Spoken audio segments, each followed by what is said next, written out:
Saudara-saudari dan anak-anak yang terkasih dalam Kristus, dari Novisiat SVD Kuburuteng Manggarai Flores NTT, saya Pastor Freddy Jahadin SVD menyampaikan ucapan selamat jumpa lagi lewat siraman rohani. Hari ini Kamis Putih, 14 April 2022. Injil hari ini diambil dari Yohanes, bab 13 ayat 1 sampai 15. Kita diingatkan bahwa tubuh dan darah Kristus adalah makanan jiwa kita. Marilah kita berdoa memohon penerangan Roh Kudus. Dalam nama Bapa dan Putra dan Roh Kudus, amin. Tuhan dan Allah kami, puji dan syukur kami haturkan kepadamu, karena Engkau mengingatkan kami bahwa tubuh dan darah Kristus adalah makanan jiwa kami. Hari ini kami kenangkan Yesus Kristus yang merayakan perjamuan akhir, mengubah roti dan anggur menjadi tubuh dan darahnya, dan dijadikan makanan rohani bagi siapa saja yang percaya padanya. Kami mohon perkenankanlah kami merayakan misteri ini dengan pantas. Tuhan, utuslah Roh Kudus-Mu, terangilah pikiran dan hati kami, agar sabda-Mu yang akan kami dengar dapat kami pahami dengan baik, dan isi pesan-Mu dapat kami hayati dan amalkan dalam hidup harian kami. Doa ini kami sampaikan dengan perantaran Kristus Tuhan kami. Amin. Tuhan sertamu dan sertamu juga. Inilah Injil Yesus Kristus menurut Yohanes. Dimuliakanlah Tuhan. Sebelum hari raya Paskah mulai, Yesus sudah tahu bahwa saatnya sudah tiba untuk beralih dari dunia ini kepada Bapa. Sebagaimana ia senantiasa mengasihi murid-muridnya, demikianlah sekarang ia mengasihi mereka sampai saat terakhir. Ketika mereka sedang makan bersama, iblis membisikkan dalam hati Yudas Iskariot, anak Simon, rencana untuk mengkhianati Yesus. Yesus tahu bahwa Bapa telah menyerahkan segala sesuatu kepadanya, dan bahwa ia datang dari Allah dan akan kembali kepada Allah. Maka bangunlah Yesus dan menanggalkan jubahnya. Ia mengambil sehelai kain lenan dan mengikatkannya pada pinggangnya. Kemudian ia menuangkan air ke dalam sebuah basi dan mulai membasuh kaki murid-muridnya, lalu menyekahnya dengan kain yang terikat pada pinggangnya itu. Maka sampailah ia kepada Simon Petrus. Kata Petrus kepadanya, "Tuhan, Engkau hendak membasuh kakiku?" Jawab Yesus kepadanya, "Apa yang kuperbuat, engkau tidak mengerti sekarang, tetapi engkau akan memahaminya kelak." Kata Petrus kepadanya, "Selama-lamanya engkau tidak akan membasuh kakiku." Jawab Yesus, "Jikalau aku tidak membasuh engkau, engkau tidak akan mendapat bagian bersama aku." Kata Simon Petrus kepadanya, "Tuhan, jangan hanya kakiku saja, tetapi juga tangan dan kepalaku." Kata Yesus kepadanya, "Barang siapa sudah mandi, cukuplah ia membasuh kakinya, karena ia sudah bersih seluruhnya. Kamu pun sudah bersih, hanya tidak semua."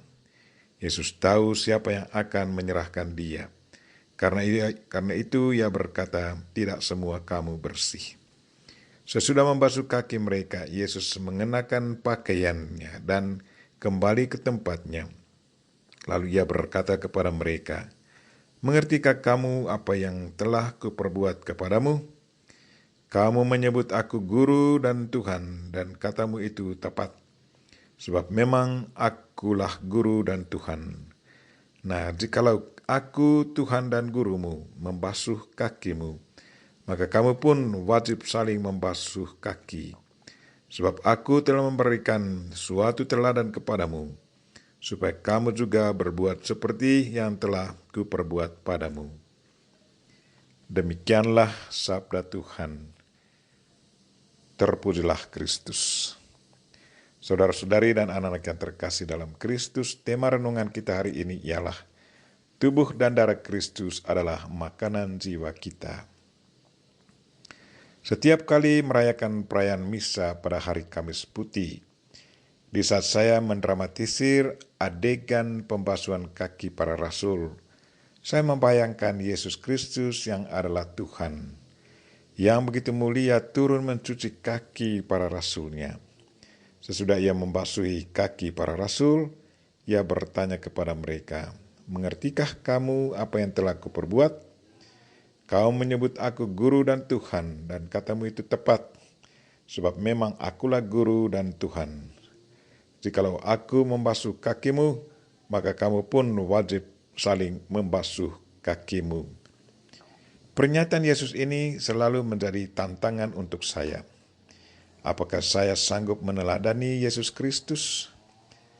Membasuh kaki bukan saja soal membersihkan kaki jasmani, tetapi melayani sesama agar mereka menjadi bersih, menjadi suci, menjadi layak di depan Tuhan.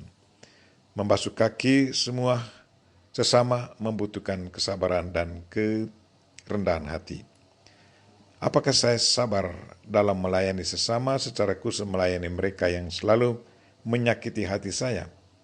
Apakah saya sungguh menyerahkan diriku secara utuh, didorong oleh perasaan cinta melayani semua orang, termasuk mereka yang secara emosional agak jauh dari saya?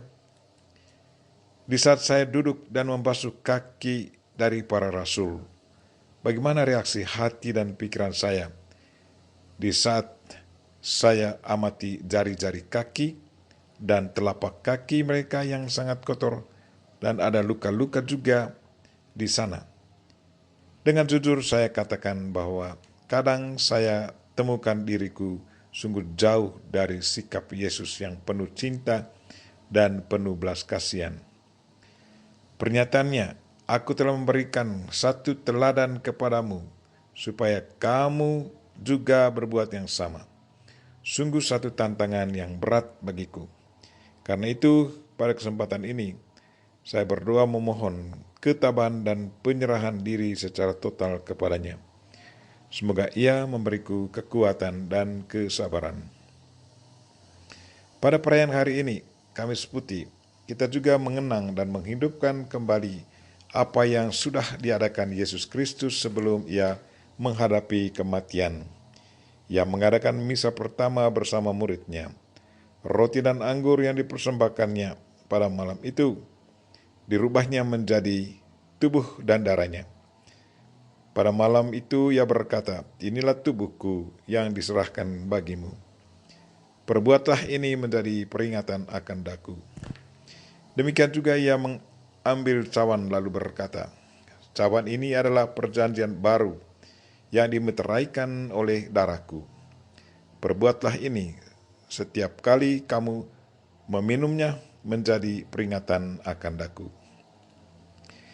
Yesus Kristus sudah perintahkan para rasul dan para pengikutnya, termasuk kita hari ini, untuk mengadakan misa sebagai peringatan sekaligus menghidupkan kembali apa yang sudah pernah dibuatnya. Jadi di saat kita melakukannya, di saat itu juga Ia hadir secara rohani. Kekuatan rohani dari tubuh dan darah-Nya yang kita makan dan minum pada waktu komunio akan sangat menguatkan tubuh jasmani kita. Perayaan hari Kamis Putih adalah juga sebagai perayaan untuk memperingati para imam. Hanya para imam berkat sakramen imamat yang sudah diterimanya pada hari takbisannya boleh mengadakan misa. Tanpa imam kita tidak bisa mendapat sakramen Maha Kudus. Karena itu kita berdoa untuk para imam agar mereka selalu setia pada janjinya dan selalu melayani sesama sesuai dengan teladan hidup yang sudah ditunjukkan oleh Yesus Kristus Imam Utama.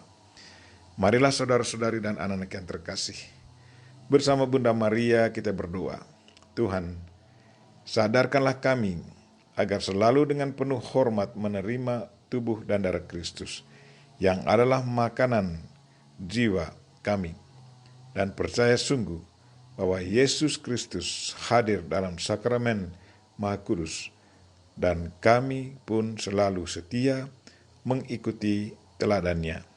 Amin." Marilah kita mohon berkat Tuhan. Tuhan sertamu dan sertamu juga. Semoga saudara sekalian dan mereka yang kita doakan pada hari ini secara khusus orang sakit dan segala aktivitas kita sepanjang hari ini diberkati oleh Allah yang Maha Kuasa, Bapa dan Putra dan Roh Kudus. Amin. Terima kasih sudah nonton. Jangan lupa like, subscribe, dan share ya.